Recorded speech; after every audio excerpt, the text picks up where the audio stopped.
I don't know why I do this, but I was trying to figure out how real estate works under true communism. And I couldn't really find a good answer. So the question I had in my head was right now, let's just say we magically turned into a communist society, like a true one. What would happen? Like, who would live in the penthouse and who would live in like some not so nice apartment, you know? And granted, given they're the same dimensions. And then I tried looking this up to see what the answer to that is. And I'm going to be honest, guys, I did not find any good answers to that. So, first thread I found was someone wanting to live in like a big mansion in the countryside or something like that. And those are typically equivalent to some one bedroom apartments in like major cities, right? And even though they're worth the same, obviously one house can house a lot more people than the other. So generally, under communism, what would happen is multiple people would live in the big house or multiple groups of people, and then maybe like one or two people live in the one bedroom. Because technically, houses aren't owned by anyone and anyone can use them, something of that nature, right? But how does that truly work? Do you just like, oh, I want to sleep here one day and sleep here the other day? And I have no possessions, right? So I can theoretically live one day in the mountainside and one day next to the beach. You know, you just go between the two because public transportation will be so free and easy, right? Like, man, there are just so many flaws in the argument. And then the whole penthouse, a penthouse is not like a large house, right? It's like the same size as all the other apartments in the building. It just happens to be on the top floor, assuming every unit is like maybe the whole floor, let's say, for simplicity's sake. Who gets to live there? Some arguments have said, oh, under communism, we wouldn't have penthouses. So then how do we get there? Okay, so we could destroy the building. That doesn't seem very productive for overall society.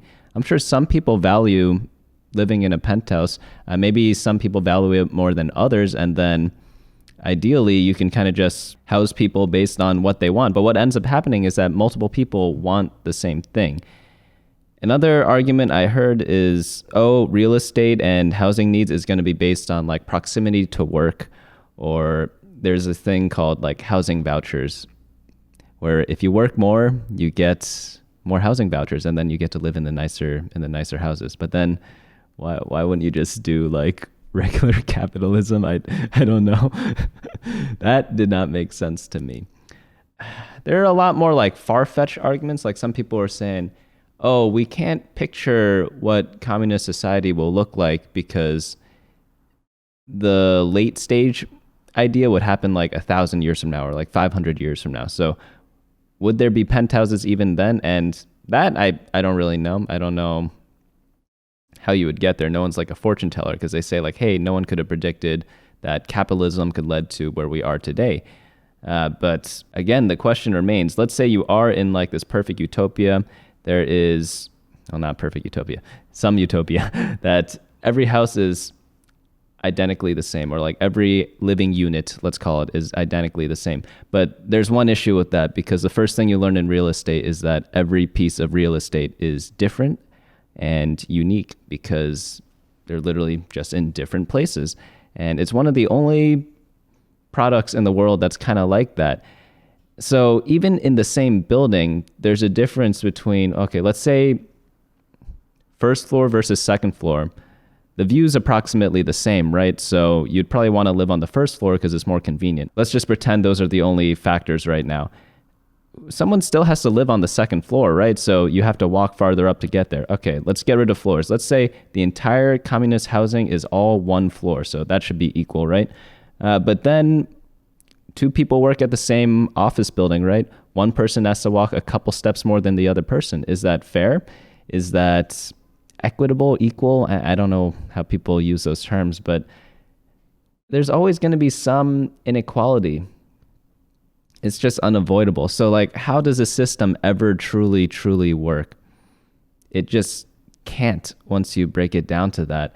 And I wish some like high tier, like communist professor had a solution to this problem. I tried looking everywhere. If someone actually has found it, like someone responding to that who's like reputable and like intelligent, Let me know because I want to check it out. I want to know how they tackle the who lives in the penthouse problem.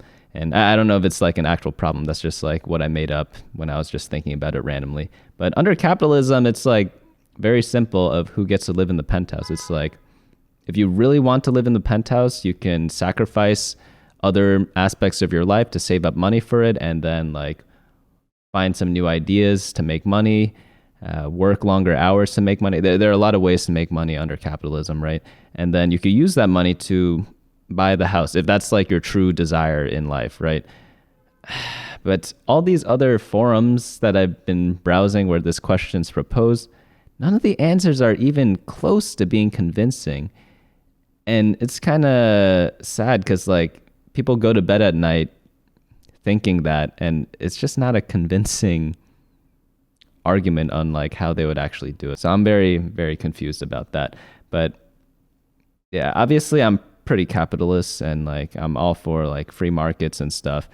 And because of that, maybe it's just going to be very hard for me to understand. But I want someone to try to convince me that real estate is going to be handled how it should be under communism because I actually have this random theory that like every political system would work if everyone was a good actor. But turns out we're humans, right? Humans, not everyone's a good actor. Even the good ones that you think are good, they do some bad stuff every now and then. And also not everyone's rational either. So how do you solve that problem? But I'm pretty sure under like perfect conditions, if everyone's just like a positive actor or like a good actor at all times, like yeah, like any political system works. But which one leads to the most development is a different question. But coexisting in a society, it could probably happen. But there are a lot of issues with communism. But this is the one that I thought was like so basic because housing is such a basic need, right? It's like one of the core needs that people think of. And I haven't seen a single good solution on how they handle it.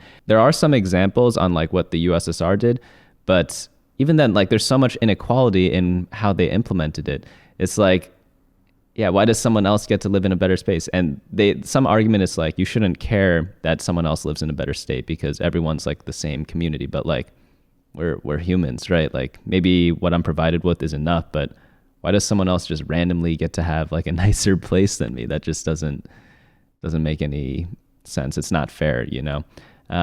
Whereas under capitalism, if you really want something, like you could put the pedal to the metal in like 99.99999% of cases and most likely you'll get it. I mean, like, holy cow, guys, you guys already know this. Like we live pretty much better than how the Rockefellers did when they were like at the peak of their wealth.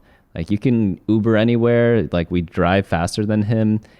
You could like get food delivered to your house whenever of like all cuisines. We have like fruits and vegetables in the winter time from like all around the globe. Like it's crazy. But yeah, that's just some thoughts for today. Let me know your thoughts though, and I'll see you all in the next video.